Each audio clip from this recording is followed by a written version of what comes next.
encore aujourd'hui pour une nouvelle vidéo. Ça fait un bail, je me suis plus filmé pour raconter une histoire parce que je n'allais pas bien. Mais aujourd'hui, je peux vous dire que par la grâce de Dieu, je vais beaucoup mieux. Je vais dire merci à toutes les personnes qui m'ont soutenu, qui m'ont envoyé des messages, qui m'ont contacté pour voir comment j'allais. Merci infiniment pour tout ça. Et aujourd'hui, je vais vraiment mieux. Merci beaucoup. Aujourd'hui, je vais vous raconter l'histoire d'une personne anonyme qui m'a envoyé un mail sur notre adresse un samedi, une histoire. Donc, je vais vous la raconter. C'est une histoire très touchante et qui nous rappelle beaucoup de choses dans la vie. C'est un monsieur qui nous dit que il a appris le travail de staffer, c'est-à-dire les faux plafonds, comme les gens l'appellent communément. Donc, il a fait le travail de faux plafond. Il a appris ça chez un monsieur. Et à la fin, comme il était bon, le monsieur l'a engagé. Il l'a engagé pour qu'il travaille pour lui. Il y a une opportunité qui s'est présentée à son patron, ou à la société de son patron. Donc, il devait envoyer quelques personnes dans une autre ville de la Côte d'Ivoire pour un travail. Le patron a sélectionné des gens. Il a appris, parce qu'ils étaient nombreux, donc par son patron dans sa société en tant qu'employé. Donc, devant lui, il y avait des gens qui étaient déjà là, qui le dépassaient, qui étaient en cours de fin de truc. Et derrière lui aussi, il y avait des petits qui venaient d'arriver pour la même formation. Donc le boss a décidé de faire partie ceux qui étaient devant lui et lui de rester pour aider les jeunes qui étaient là à évoluer sur les apprentissages et l'aider aussi dans ses travaux. Il était frustré. Il était dérangé et il se sentait mal parce qu'il se demandait mais pourquoi le boss n'a pas voulu qu'il parte avec les autres alors qu'il pouvait aller avec eux et aussi se faire un peu de sous. Il a pris cela comme une discrimination ou bien une sélection abusive et tout. Il a essayé de demander des explications à son patron pourquoi il a, humblement bien sûr, pourquoi il n'a pas voulu qu'il aille en le suppliant qu'il veut aller. Le patron lui a fait juste savoir que il voudrait qu'il reste pour l'aider, c'est tout. Il n'a pas à se justifier trop pour cela.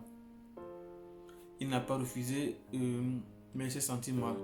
Donc quand il vient au travail, il n'était plus engagé tellement dans il n'était pas motivé dans ses travaux en fait. Donc le boss avait su cela, mais n'avait rien dit. Il savait que ça va passer par le temps.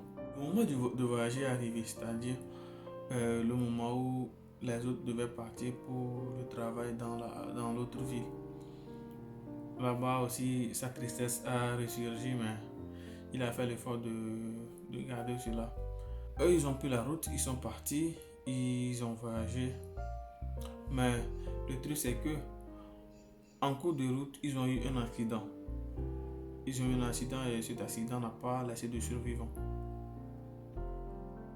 C'est là, il s'est demandé, mais pourquoi lui? Pourquoi l'avoir choisi? Pourquoi Dieu a décidé de l'épargner?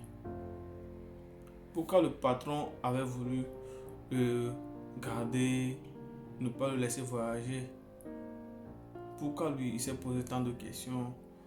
Il s'est même excusé auprès de Dieu parce qu'il se disait, il était un peu énervé contre Dieu, contre son patron et tout. Mais l'incident malheureux qui était passé, l'a fait comprendre que il ne devait pas juger sans avoir à attendre la fin ou bien il ne savait pas pourquoi. Donc il se dit que tout ce qui arrive dans la vie a une bonne raison. Cette histoire m'inspire personnellement parce que présentement je traverse des moments un peu compliqués. Mais j'ai aussi eu cette notion de tout passera et tout. Donc ça m'aide à tenir le coup et tout ce qui arrive dans la vie c'est forcément pour une bonne cause. Les échecs, les échecs, les déceptions, les pertes des personnes, tout ça c'est franchement, parfois c'est important pour nous forger ou bien pour nous former à quelque chose dans l'avenir. Donc sur ce, il aimerait que je partage son histoire pour que ça puisse inspirer des gens qui sont dans des situations un peu difficiles, compliquées. De ne pas prendre cela du mauvais côté. Bien sûr, ça fait mal et c'est difficile à vivre, mais au fond, Dieu a un message pour nous. Dieu a un objectif pour nous. Donc, de ne rien lâcher, de tenir le coup. Et ce que Dieu nous réserve devant, c'est juste magnifique. Donc, s'il pouvait nous le montrer, on serait ravis, mais malheureusement, on ne peut pas nous le montrer. Il faut que ça arrive avant de le savoir. Sur ce, je m'arrête ici en vous disant merci de m'avoir écouté. Et n'oubliez pas de vous abonner, de liker, de commenter. Surtout de partager. C'est ça qui fait notre force, c'est ça qui fait notre motivation. Parce que on ne perd pas, mais on est là à partager des histoires, à distraire le monde et à rendre les gens motivés et inspirés. D'ici là, portez-vous bien. À samedi prochain pour une nouvelle rubrique de Un samedi, une histoire.